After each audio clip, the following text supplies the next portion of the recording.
What is going on, everybody? It is Jamie Shaw here again, the Absolute Basketball Experience. And today's guest, very excited for you guys to get to learn more about Russell Jones, rising sophomore at Winthrop University.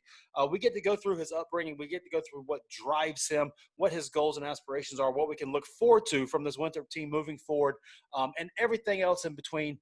It's a great conversation. One of the best, one of my favorite people around. So I'm very excited for you guys to listen to him as well. But before we jump into it, we ask that you please go ahead and subscribe to this channel. If you would, go ahead and click the like button, give the thumbs up to this video, and let us know in the comment section below who your favorite team is in the Big South. We want to hear Big South Conference, your favorite team. Leave it in the comment section below. Let us know after you subscribe, after you like the video. And if you enjoy what Russell had to say, please feel free to share this video across your platforms as well. But without further ado, here is Russell Jones, rising sophomore on Winthrop University basketball team on the Absolute Basketball Experience with Jamie Shaw. Thank you guys very much.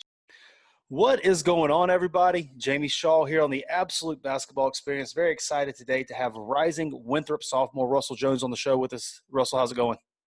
I'm good, man. How you doing? Man, I'm good. So we've been quarantined here these past 2 or 3 months.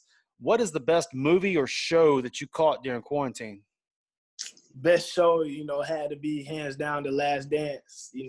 I know a lot of basketball players watched it, even not without basketball. So, that was the best show. It just showed the different mentality that he had and kind of like how you got to have that mentality to win championships. Did you know a lot about Jordan? Obviously, I don't think you were alive probably when he played. Did you know a lot about Jordan coming in? I knew a lot, but obviously I wasn't alive when he played. So, that taught me more than I knew before. And people ask me to this day, I think Michael Jordan's the GOAT. That's just how I feel about it, even though I wasn't able to see him play. That's just how I feel. He started it all. So, yeah, no doubt. So moving on to kind of your path and everything like that, your AAU team was pretty special. You guys had – it was you, Trey Jackson, Trey Carson, Jawan Purdue, et cetera, just D1 guy after D1 guy. What was that last summer like playing with that group with the team South Carolina? That was the funnest summer of basketball I played in my life, just because of the chemistry of our team. We was all brothers. We still talk to this day. And just the mentality that we had. Coach Brown had been our coach since we was in 5th grade, so that built into us. And we was hungry. We was unranked. A lot of people wrote us off. Kind of like wouldn't want to say throwaway kids, but we kind of felt that way because we wasn't on the circuit. And so we just, that summer, we was like, yo, we're going to prove to everybody, we need to be on the circuit. And I feel like that's what we did. And it was the best summer of our lives. And it showed, our whole starting 5, D1. So. Absolutely. You yourself were 2-time All-State. You scored over 1,000 points in high school. Your senior year, you're 25-2. Yet when it came time to decide, you only held 3 Division I offers, North Carolina A&T, Longwood, Winthrop. Have you always kind of played or had that chip on your shoulder to prove all the doubters wrong? Yeah. That started at a young age when I was when I was 8 years old, because I was on the team, but I wasn't – I really rode the bench kind of. I would get in, get some garbage minutes. So I just, coming in, I wanted to prove I could play with the starters, and I did that. And so I think just being – and I'm also short, so just being short, you got to have that chip on your shoulder just to show everybody you can hoop. So, I always had that. So in high school, I would always tell people that Russell Jones is one of the few people that I would actually pay to watch play basketball. I just loved your game and everything about it. What is it that you feel like makes your game so exciting? Just, the love I have for the game. I'm gonna do the dirty work, and I have a little flash in my game. I can get the crowd into it. I think also me being 5'6" and to be able to do what I'm doing, a lot of people, you don't see that. So, that aspect of it as well. I'm a dog, so I'm gonna lock up 94. I'm gonna defend. I'm gonna play make. I'm gonna score. All aspects of the game, I feel like I can do that, except play above the rim because I'm short. But I just feel like my love for the game and my ability to be so versatile is what I bring to the game. So back a little bit to your recruitment and stuff. You ended up choosing Winthrop, obviously. What was your recruitment like, and what all went into that decision to ultimately end up at Winthrop? My recruitment, honestly, it picked up that last live period, like that's when I got all of my offers, really. And I had been talking to D1 since my junior year, but they wouldn't pull the trigger yet. They wasn't sold, so I had to deal with that a lot. And so honestly, Winthrop offered, Longwood offered, A&T offered, and then I had Southeastern Louisiana come late in Lincoln Memorial. But I mean, I knew I had took an unofficial to Winthrop already, and I had a good relationship with the coaching staff. I felt like their history with small guards was what was going to put me into position to be a pro. Because that's the next goal, my next goal. So that's what went into it, and just the family atmosphere. Coach Kelsey and the staff is great people. They actually care about their players, and so I did all of that went into it, and I went on my visit, and it felt like home. It's right close to home, so I said, why not? This year at Winthrop, you start off through your first 9 games, you averaged 10.3 points, 3.5 assists, 1.3 steals per game. You start every game up until the Duke game where you get a little bit injured and all that, but you still had 8 points, 4 assists, 3 steals during that game. What was going through your head? What was the start of the season like? It seemed like you were really in the zone this year. The start of the season, I was it felt good. Practices was going good. Getting into as a freshman, like it takes a while to actually get into the system, get into the college game, because it's way faster. There's a lot more that goes into it than a lot of people know. And I felt like the beginning of the season, I was just starting to hit my path. I was just starting to get into it. Going into that Duke game, in the Duke game, I felt like, I'm here. Like, I don't need no more. I'm here. Like, this the game. This my breakout game right here. And so that injury, like, it really set me back.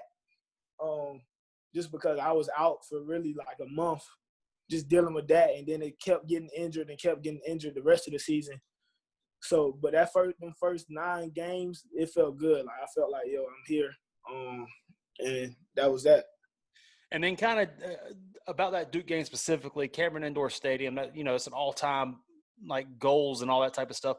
What was your mindset kind of walking into that gym before the game? And then as the game got going and the flow got going, take us through that little time frame?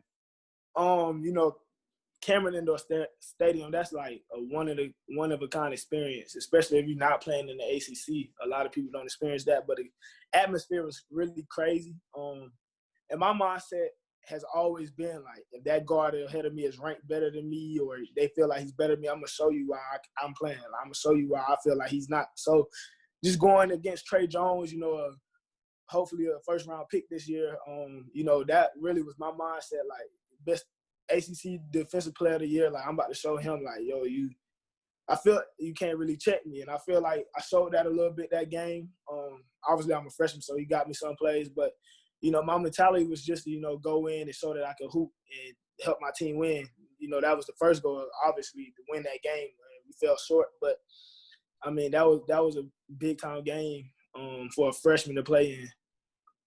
And then you came back from injury. You worked yourself back with the lineup. You end up your freshman year averaging 19 minutes. You were 5th on the team in points. You were 2nd in assists. You were 1st in steals on the team. How would you say that your freshman year in its entirety went?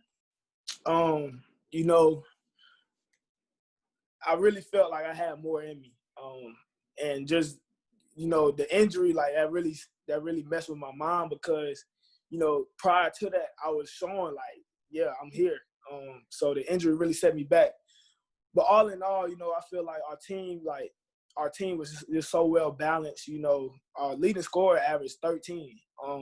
And scoring was balanced, assists was balanced. So I felt like as a freshman, I had a pretty good year, but my standards are way higher than what my numbers showed.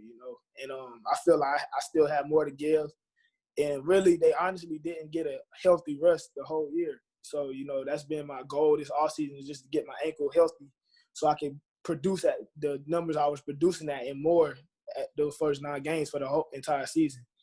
But, I mean, like, in my freshman year, in my recruiting process, we talked about winning the Big South Championship. And, we did that. And it sucks that we didn't go to the tourney, but, I feel like we'll be back next year. And just as you mentioned, y'all ended up winning the Big South tournament. You won a berth to the NCAA before COVID hit. Do you ever sit back and kind of play the what-if game? Yeah, definitely. Because, just all my teammates and myself, we all dogs. Like we all have been counted out our entire lives. So, just having that dog mentality that we have, just the coaching staff, the great coaches we have, and the great team we had, the chemistry we had. A lot of teams don't have that, and a lot of people didn't know about us. And I feel like, when we go to the tournament, we'd have had a chance to knock off a big school. We would have had a chance to advance. That's our big slogan, advance. And I feel like we could have did that this year, no matter who we played. So coming off a successful year one for you, how have you been handling quarantine, and what all have you been working on within your game? Um, Definitely finishing around the rim, because college is bigger defenders than high school. So just finishing around the rim, improving my IQ of the game. Watching a lot of film, getting stronger, getting my ankle healthier. Really been playing a lot, working out and playing a lot of pickup with pros. Working out with my trainer Rod Rose twice a day. Working out with Coach Staley from AC Floor a little bit. So just improving that aspect of my game. I'm always gonna be in the gym. But the biggest thing was probably my IQ, like actually sitting down and watching film, because that's a big part of it.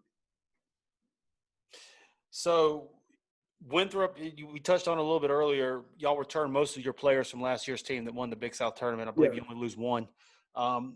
What can we expect from the team next season? We can expect us to play hard, play sound. We're just gonna be a great team next year. And the scary thing is we only lost Ferg and Hunt, but everybody ready to step up to their new roles next year. And I feel like we can do that. I feel like we can get back to the tournament for sure.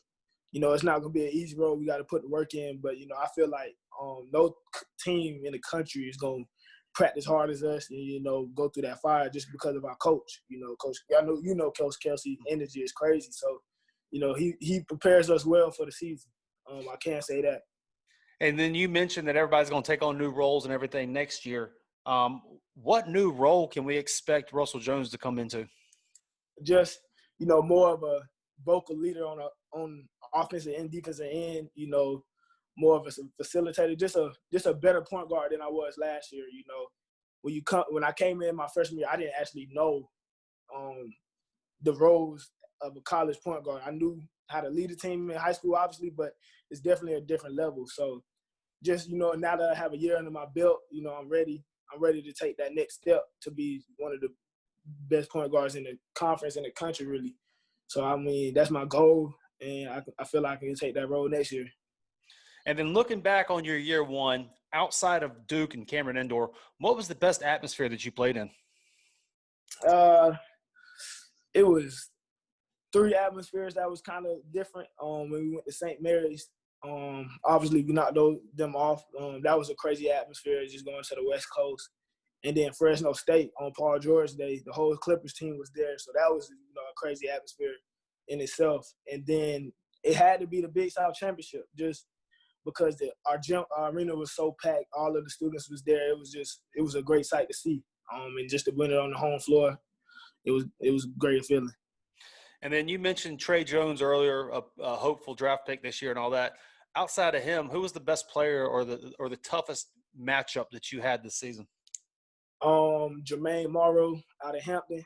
A lot of people might not know about him, but one of the leading scorers in the country. He got it all. He was 5'7", 5'8", like my height. So, just going up against him, he a senior, I'm a freshman, just to kind of learn from him a little bit, see what he does, what I can take from his game. That was probably the biggest matchup that I was looking forward to this year, just because he did it. He got a chance to make a lot of money. Him or Carlik Jones from Radford, but he at Louisville now. So, you're from Columbia, South Carolina. Right now, the state of South Carolina as a whole is going through a huge just boom in basketball with talent coming out every single year, elite talent. What is it, do you think, about the state of South Carolina right now that just keeps producing basketball talent? I think it's just, the talent now is crazy, but we all used to grow up together around camps and everything. And starting with Ja Morant class, we all knew each other. So I feel like, everybody's hunger, to see that it wasn't that many. South Carolina wasn't a hoop state. a few years back. That probably proved a lot into everybody trying to get their game better to prove that we can hoop down here. So that as well. And then the trainers, there's so many great trainers down here. My trainer, Rob Rose, Coach Staley, it's a lot of great trainers down here that's actually working with players' games and getting them in shape and getting them where they need to be. So it's a lot of good basketball going around right now.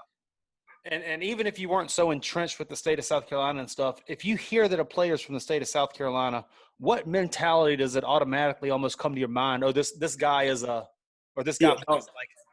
Yeah, he a dog. A lot of players, we dogs down here for sure. Just because we had it, we don't have the same publicity as other states, Atlanta, North Carolina, Chicago, California. So, we really have to get it out of the mud. We really have to, when you get on that stage, when you get a chance to play those guys, you really have to take it to them. And I feel like that's what we do. We dogs. People say that about us. And then lastly, kind of wrapping up here, what is it that drives Russell Jones to be what he is? First, my faith in God, just knowing like none of this would be possible without him. That's the most important thing. And secondly, just fear of failure, like fear of being average. I want to be one of the greatest to come through South Carolina. I want to be one of the greatest point guards in my conference, just want to be one of the best point guards in the country. So just, having those high goals for myself, especially at 5'6", just knowing like I got to work 2 times harder than the average person just to get to where I want to be. And that's what drives me really because, I got dreams and aspirations to play pro. And, a lot of people counted me out when I was in high school. So I still hold that to my head now. Like, I'm gonna get it. I'm gonna prove you wrong. Russell, it's awesome. It's been a pleasure to watch you all the way grow up from middle school to your high school to what you did last year, and I cannot wait to see what the future brings this next year at Winthrop, and then even moving forward after that. Yes, sir. Absolutely. Anything that you want to leave Russell Jones fans with the fans? Anything you want to leave them with? I'm getting better every day. I'm gonna be the best me every day, and y'all gonna get everything from me, and it's coming. Absolutely. Guys, thank y'all very much for tuning in to the Absolute Basketball Experience. For Russell Jones, I am Jamie Shaw, and we will see you next time.